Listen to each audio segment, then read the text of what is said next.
జై తెలంగాణ.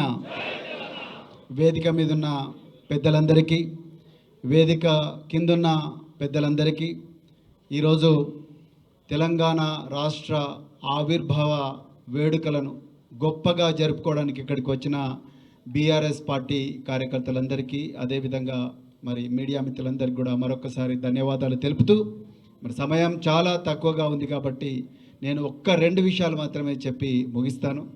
మొట్టమొదటిది, ఇంత గొప్ప రాష్ట్రం కేసీఆర్ గారి ఆలోచన విధానం మేరకు ఈరోజు దేశంలో గొప్ప రాష్ట్రంగా అవతరించిన తెలంగాణ రాష్ట్రం వెనక లక్షలాది మంది త్యాగం ఉంది, వేలాది మంది అమరవీరుల త్యాగం ఉన్నది. దయచేసి మనమందరం కూడా ఈ త్యాగాన్ని గుర్తు చేసుకోవాలి. అమరవీరుల త్యాగాన్ని ప్రత్యక్షంగా చూసే అదృష్టం నాకు కలిగింది.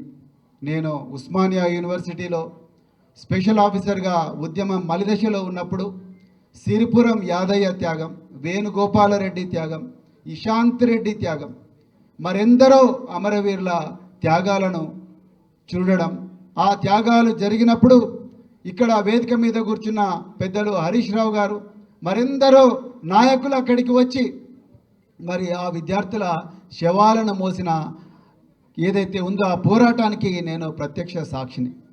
అయితే మిత్రులారా, తెలంగాణ వచ్చి 10 సంవత్సరాలైంది, 11వ సంవత్సరంలో ఉన్నాం మనం ఇప్పుడు. మరి కేసీఆర్ గారు తన ఆలోచన విధానంతో, అద్భుతమైన పరిపాలన సామర్థ్యంతో ప్రపంచ పటంలోనే తెలంగాణను పెట్టారు.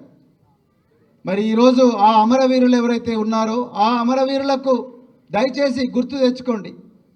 ఆ అమరవీరులకు ఈరోజు దేశంలోనే అత్యద్భుత కళాఖండంగా ఈరోజు కేసీఆర్ గారు తయారు చేసిన సెక్రటరియట్ ముందు నిలబడే అవకాశాన్ని వాళ్ళు కోల్పోయినారు. కేసీఆర్ గారు దేశంలోనే గొప్పగా పెట్టిన మెడికల్ కళాశాలలో చదువుకునే అవకాశాన్ని అమరవీరులు కోల్పోయినారు. వాళ్ళ పిల్లలను ఈ గురుకులాల్లో చదివించుకునే అవకాశాన్ని వాళ్ళు కోల్పోయినారు. ప్రపంచంలోనే అత్యంత గొప్ప ఇరిగేషన్ ప్రాజెక్టుగా పేరొందిన కాళేశ్వరాన్ని చూసే అవకాశం వాళ్ళు కోల్పోయినరు. ఆ నీళ్లు పారిన నీళ్ళలో మొలకెత్తిన విత్తనాలను తినే అదృష్టాన్ని ఆ అమరవీరులు కోల్పోయినరు. ఆ గొప్ప అదృష్టాన్ని మనందరికి ఇచ్చిందన్న విషయం మనందరం కూడా గుర్తుపెట్టుకోవాలి. ఇక రెండవది, చివరి పాయింట్ నేను ఒక్కటే చెప్తున్నప్పుడు పెద్దలు వినోద్ కుమార్ గారు చెప్పారు, నేను మళ్ళొక్కసారి రిపీట్ చేస్తున్నా. ఈరోజు అంత గొప్పగా పోరాడి సాధించుకున్న తెలంగాణను ఈరోజు కాంగ్రెస్ ద్రోహులు ఈరోజు మళ్ళీ తాకట్టు పెట్టే ప్రయత్నం చేస్తున్నారు. అంతర్జాతీయ విపణిలో, దేశ విపణిలో తెలంగాణ తల్లి అంగాంగాన్ని తాకట్టు పెట్టే కుట్రను ఇలా కాంగ్రెసు ఇక్కడ కేంద్రంలో బీజేపీ చేస్తూ ఉన్నది. దయచేసి గుర్తుపెట్టుకోండి. అది హిమాచల్ ప్రదేశ్లో పవర్ ప్రాజెక్టులో ఇన్వెస్ట్మెంట్ కానీ, లేకపోతే కింద ఆంధ్రప్రదేశ్ బనకచెర్ల మరి గోదావరి నలాలను తీసుకుపోయే బనకచెర్ల కుట్ర కానీ, ఇవన్నీ కుట్రలు. మరి నేటికి నేడు మరి గురుకులాల్లో కేసీఆర్ గారు ఎంతో గొప్పగా ఏర్పాటు చేసిన గురుకులాల్లో విద్యార్థులను మళ్ళీ టాయిలెట్లకే పరిమితం చేసే కుట్ర ఈరోజు తెలంగాణలో జరుగుతూ ఉన్నది.